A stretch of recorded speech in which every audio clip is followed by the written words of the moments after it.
Right. How dare he? I know it. Hey, thanks for joining us. It is Fat Tuesday. Tomorrow's Ash Wednesday, and Lent begins. And we got a lot of news. And we start in the U.S. Senate. Dreaming of a DACA deal. The U.S. Senate now gripped by a historic debate on immigration that they're having. And the president wants them to get something done. He tweeted this morning, negotiations on DACA have begun. Republicans want to make a deal, and Democrats say they want to make a deal. Wouldn't it be great if we could finally, after so many years, solve the DACA puzzle? This will be our last chance. There will never be another opportunity. March 5th is the deadline. All right, so both sides expected to be back at it in just a few hours, but can anything get done? I don't know. You don't know. Griff knows, right, Griff?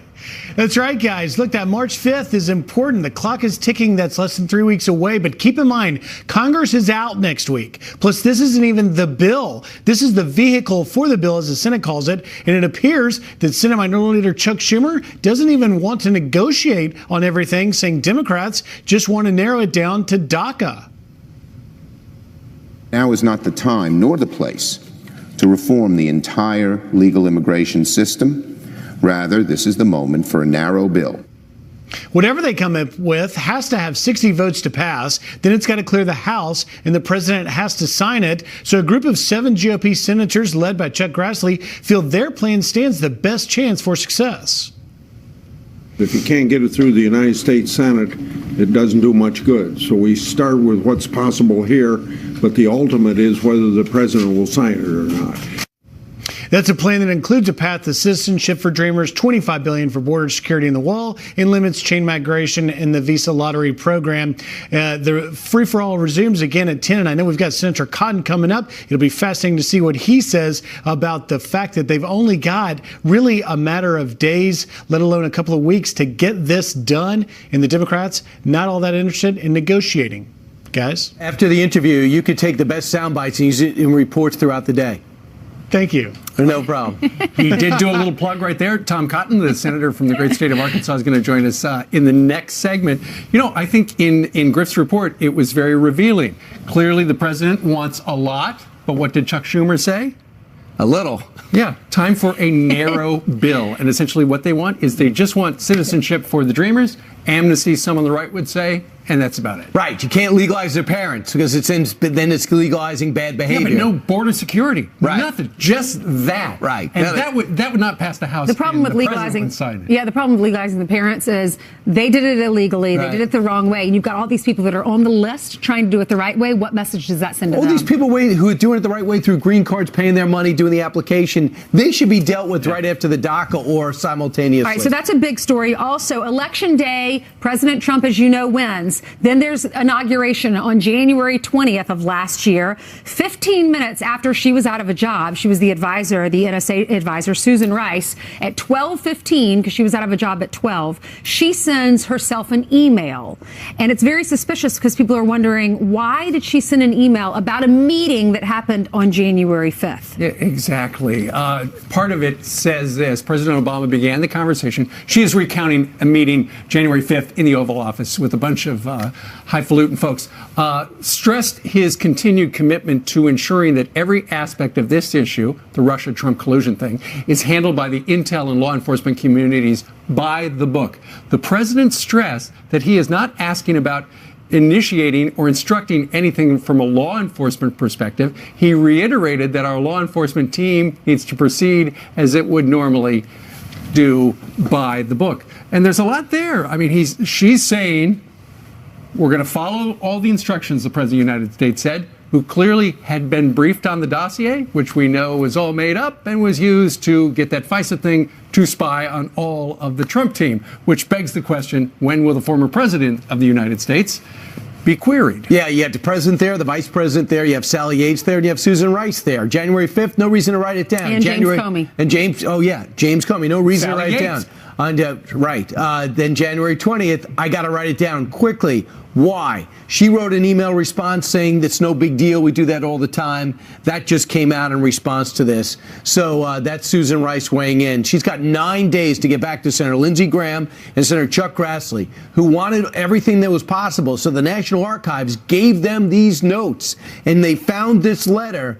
and now they want her to answer a bunch of questions. They even jotted down the questions and sent them to her, and they hope to get it back. Judge Napolitano got this story last night, too, when it crossed. He was on with Martha MacCallum and still can't quite figure out what was going on. Listen.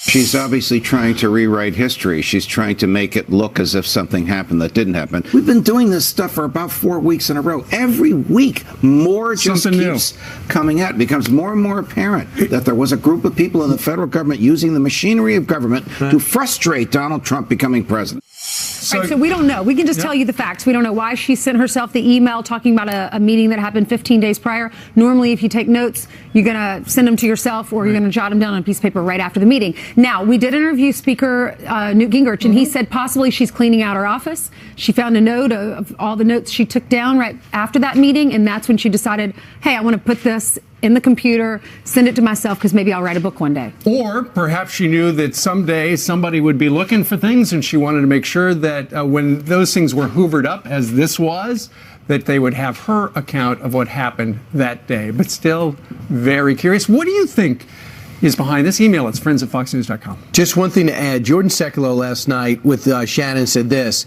This was Susan Rice's attempt to blunt someone who either saw this meeting taking place and may have been someone on the outskirts of the meeting, not a principal, but someone who attended. And then ultimately this would come up to how she wanted to memorialize it so that she did not look like something that the White House under the Obama administration was trying to hide. So they think that somebody saw this meeting take place. She got wind that they saw it, so she quickly wrote it down. That would suggest there is an informant, and we have heard there are informants that are talking to members of Congress. Is this one of them? Don't know. Right, so that's Stay tuned. That's a story that happened on January 20th. 4 days after the inauguration, the FBI sits down with Michael Flynn, who is the NSA advisor to President Trump, and they sit down and they question him.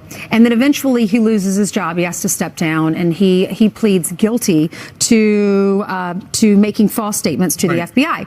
Well, then a few months later in March, all these lawmakers are saying, Mr. Comey, we want to be briefed on what happened. What exactly happened? Because we're hearing different stories.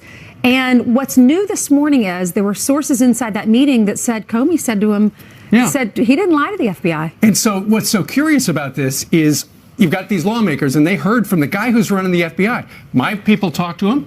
We didn't hear anything the matter with it. And yet, a couple of weeks later, what happens? Michael Flynn is in big trouble. Byron York broke this story yesterday from the Examiner, and here it is. Comey told Congress FBI agents didn't think Michael Flynn lied. So here's the big question. If the FBI agents felt like Flynn was not lying, who changed what went forward? Was it somebody at the Department of Justice? It has been suggested that Sally Yates looked at all the information about Flynn and thought, oh, you know what? He's susceptible. We should charge him with the Logan Act, negotiating with a foreign entity, even though in his job he would have been okay to talk about anything, given he was the incoming national security advisor. So was it Sally Yates who said, okay, don't care what the FBI says, we're going after him on the Logan Act? Wow. So the Washington Examiner said this. Byron York found this out. He had two sources familiar with the meetings. Comey told lawmakers that the FBI agents who interviewed Flynn, one was Peter Strzok, did not believe that Flynn had lied to them or that any inaccuracies in his answers were intentional. As a result, some of those in attendance came away with the impression that Flynn would not be charged with a crime. 9 months later, Mueller in charge, Comey gone, and he's been charged in the Trump-Russia investigation. Flynn pleaded guilty to one count of making false statements to the FBI on January 24th in this questioning. And we know that he's going to be sentenced, they believe, in May. For what did he get in exchange? Now, I sense that one of the reasons that Mike Flynn decided to cut a deal is because he was running out of money. He had to pay his rent. He's got expensive lawyers and pay his mortgage, rather. And he said, listen, I can't keep going on like this, so let me just cut a deal. So many dots are starting to be connected. We're not quite there, but I got a feeling soon enough we'll know. And maybe it all comes with the Inspector General at the Department of Justice. Right. Maybe the Eagles have to win another Super Bowl before we find out. Hey, Jillian. I think it's unrelated. Maybe they will. I mean, to be determined. Good morning to you guys. At some point, maybe. We do have some breaking news, though, so let's get right to this Fox News alert. Out of Detroit, Michigan, 3 women killed and 3 police officers hurt during a 14-hour standoff. The suspect barricaded himself inside his home after a fight with his girlfriend.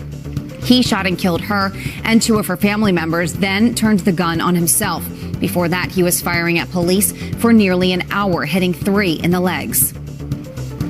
Pray for Detroit Police Department and all first responders, because we live in some trying times right now. All of those officers will make a full recovery. The illegal immigrant and 7-time felon acquitted in the shooting death of Kate Steinle expected to plead not guilty to federal gun charges today. Jose Zarate, you're seeing him right there, facing 1 count of felony possession of a firearm and 1 count of an illegal immigrant in possession of a firearm. Felony possession was the only conviction for Zarate in the November trial. The jury ruling Steinle's 2015 death at a San Francisco pier an accident. He faces up to 10 years in prison. The Trump administration will no longer investigate civil rights complaints from transgender students banned from using the bathroom of their choosing. The decision reversing a 2016 order by the Obama administration that directed public school students to use bathrooms that matched their gender identity. A spokeswoman for the Department of Education saying the civil rights law called Title IX prohibits discrimination on the basis of sex, not gender identity. Let's look at your headlines, guys. Send it back to you. Busy day. Thank you. Yes, it is. All right, straight ahead. Chuck Schumer may want President Trump out of the White House, but he says the Democrats' strategy for the midterms of getting Trump out won't work. Is this a sign he's willing to work with the president?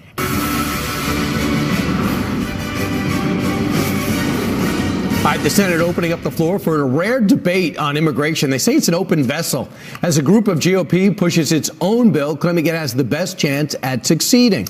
Arkansas Senator Tom Cotton is one of the senators behind the bill we told you about yesterday. He joins us right now from Russell Rotunda. Senator, good morning to you.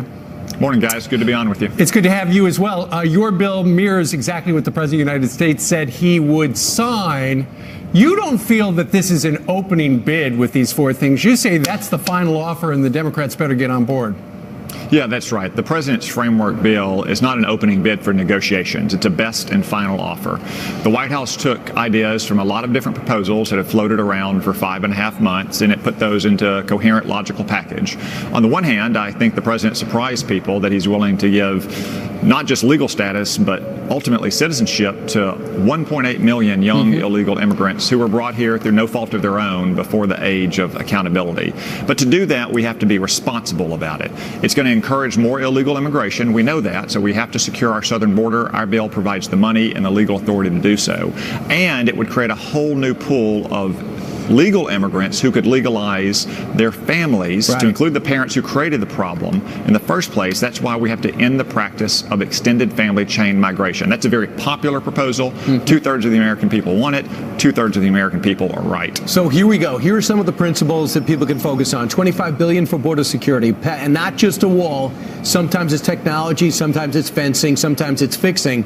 Path to citizenship for 1.8 million, because a lot of people, as the chief of staff said, didn't get off their asses, and the others just are afraid to come out of the woodwork. And limits on family-based immigration. Quick question. Some are saying if the kids who are now in their 20s in some cases have a path to citizenship, are their parents at risk of being tossed out? Well, Brian, their parents are here illegally. Their parents, remember, are the ones who made the choice to come here illegally with their minor children. They created the problem in the first place. The entire rationale for this program, according to Barack Obama, is that children ought not pay for the sins of their parents. But surely parents can pay for the sins of the parents. So you mean the parents go and the kids stay? Well, the Secretary of DHS has made it clear that her enforcement priorities are not going to be people who are enrolled in this program or their family members. Enforcement priorities, as always, are illegal immigrants who have committed crimes or who are dangerous to their communities, who engage in terroristic behavior or threats or so forth. But ultimately, if you made the decision to come to this country illegally, then you do face that risk. Senator, real quickly, how do you get to 60 votes? Well, this President's Framework Bill is the only bill that has a chance not just to pass the Senate with 60 votes, but actually become a law. And that's what we want. We don't want to pass a bill, we want to pass a law. And I think some Democrats, when they recognize that it's going to be the President's Framework Bill or nothing, because the House won't pass it, the President won't sign it, will decide when it's that choice, it's the President's Framework Bill or nothing, that they do want to, in fact, uphold the promises that they made, the Democrats made, to protect these young illegal immigrants. I hope that's the choice they'll make. There might be a fear that President Trump will get credit for it, and that would their whole strategy would backfire. Senator Tom Cotton, thanks. Thank you. Thank you, sir. All right, coming up, President Trump helped this campaign volunteer pay for his father's cancer treatment. Quick headlines now. Hope you're dressed. The convicted Chelsea bomber will be sentenced today, facing life in federal prison. Ahmaud Rahimi's father even called him a terrorist, telling NBC in an interview that he warned the FBI 2 years before the attacks. The 30-year-old is convicted of setting off 2 bombs in New Jersey and in New York City back in 2016, hurt 31 people. And in just 2 hours, the New Hampshire Powerball winner will be back in court today, fighting to remain anonymous before a judge. The woman filing a complaint in court saying she does not want her public information out there, including her name and town where she lives, to be released. She claims to have won $559.7 million in the jackpot January 6th in the drawing, but has not turned in her ticket because she doesn't want to give up her name. We'll continue to follow that. All of a sudden you have like 20 cousins. I know. How it works. I know what you're saying. All right. Thanks, Brian. Well, we first told you about the story back in January of 2017. Trump campaign volunteer Shane Bouvet's opportunity of a lifetime, meeting President Trump the night before the inauguration. During their meeting, the president called Shane's father, who was battling cancer, and then gave Shane a gift of $10,000. Soon after, Shane spoke with us about that donation right here on Fox and Friends. Remember this? It changed my life. It really has. And, and he is such a genuine, caring, loving person who just really cares about the American people. And for what he did for my dad and gave him that extra fight, I don't know how I'd ever repay him. Well, today, Shane's dad, Don, says he is cancer-free and credits the president with saving his life. And they both join us now. Thank you so much, Don. Congratulations. What wonderful news. Thank you very much. You're welcome. So, Shane, take the viewers back, take all of us back to when you met the president and why he gave you the $10,000 last year. Well, I'm just a social media guy.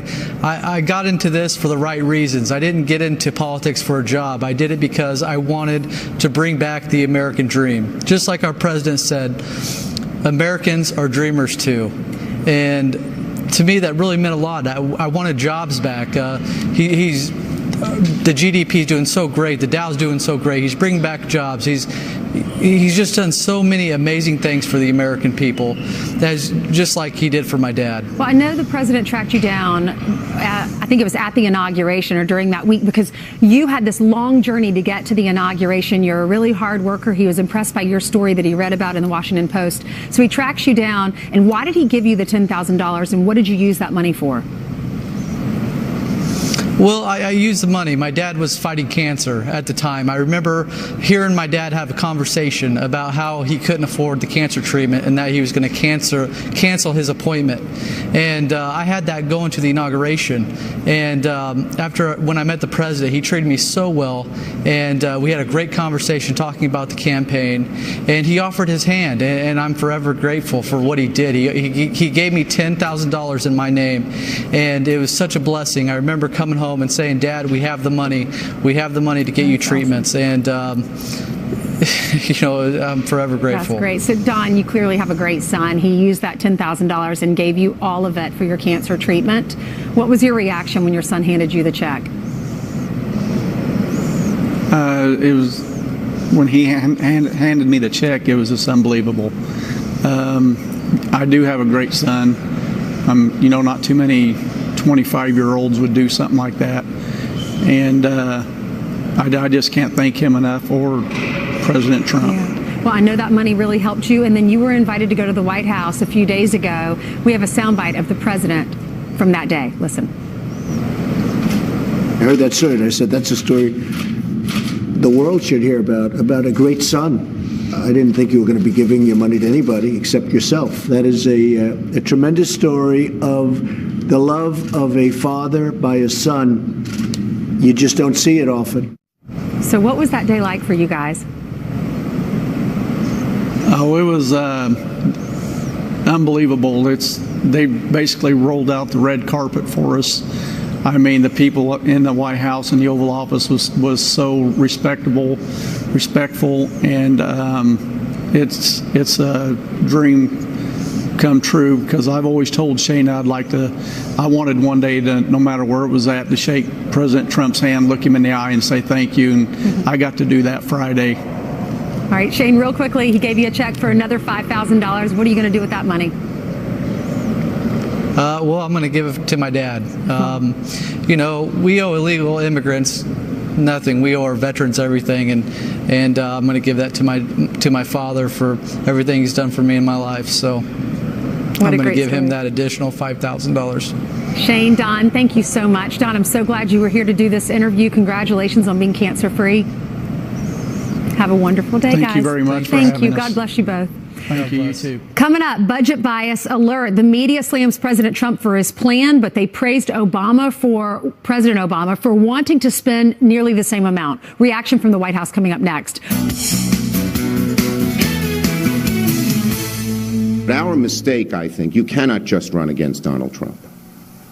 And it is the job of we Democrats to put together a strong, cohesive economic group of proposals aimed at the middle class and those struggling to get there.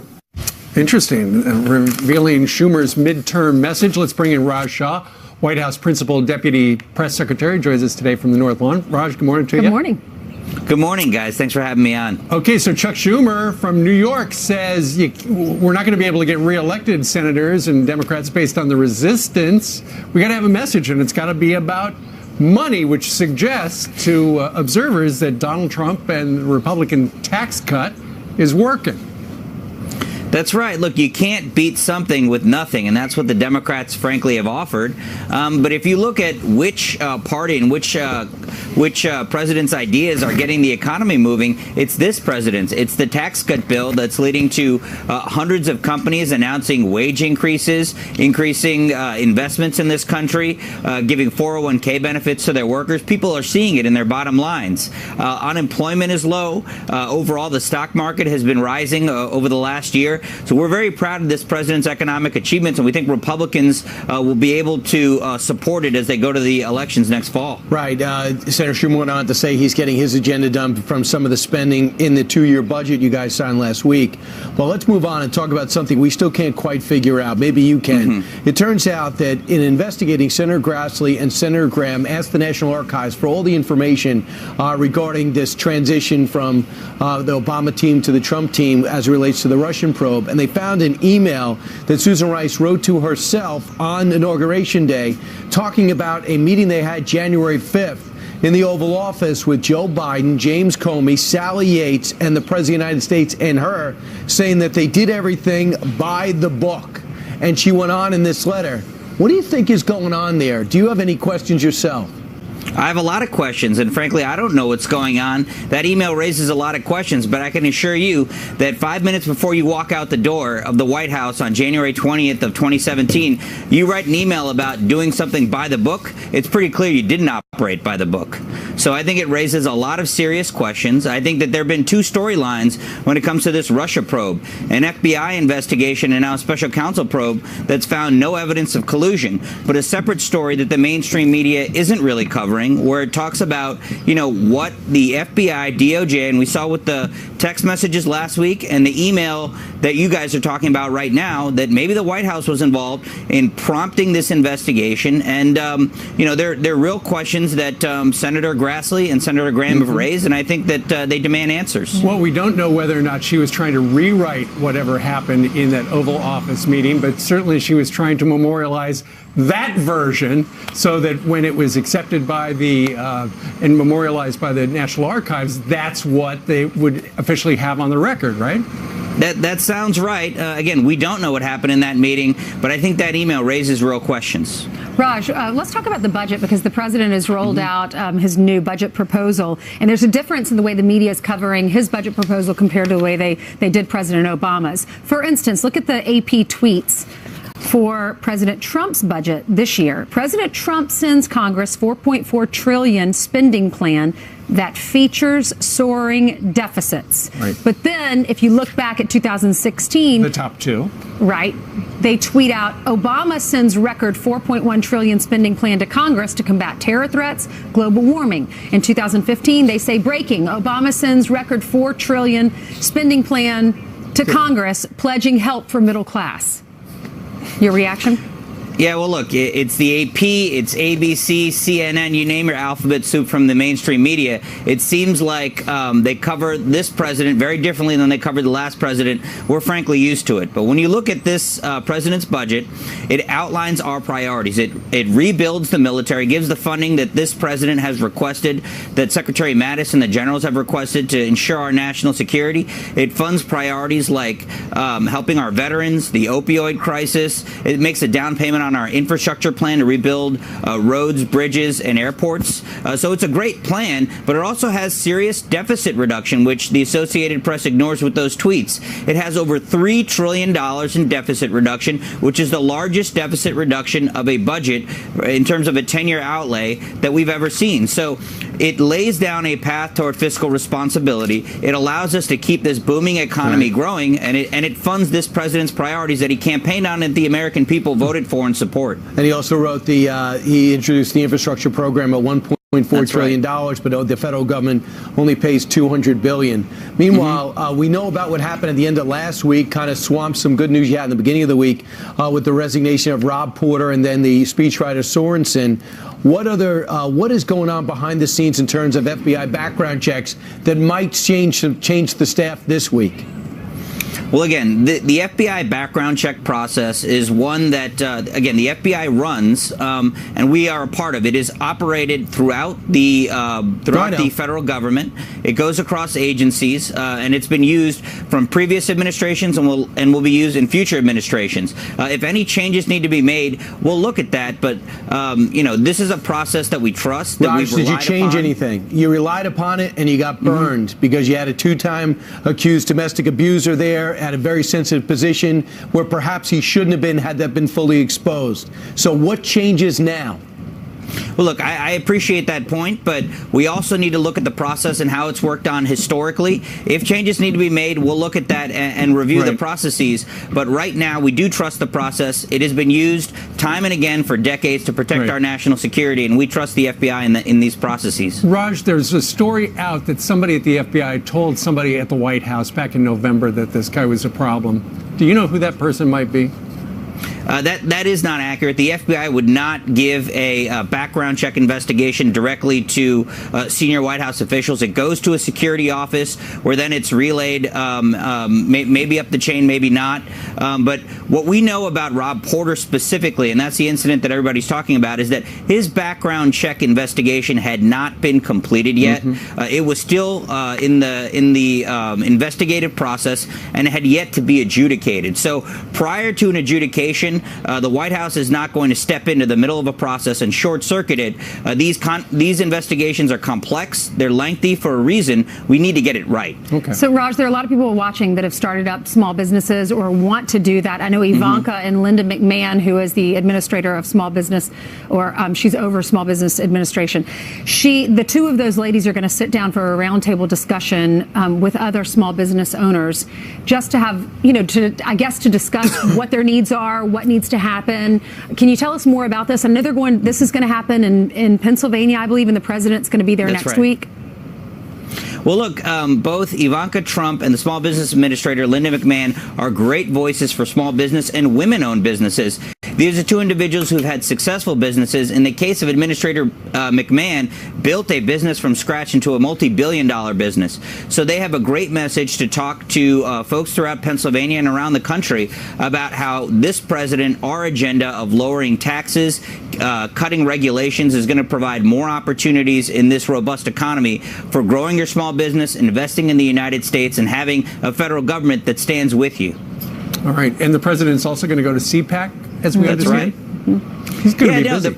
Yeah, he's going to be busy. I think we want to send the message to conservatives that this president ran with them and is going to stand by them over the next 3 and hopefully 7 years. All right. Okay. Raj Shah, join us from the North Lawn. Thank you, sir. Thank you. Thanks so much. You bet. All right, Raj.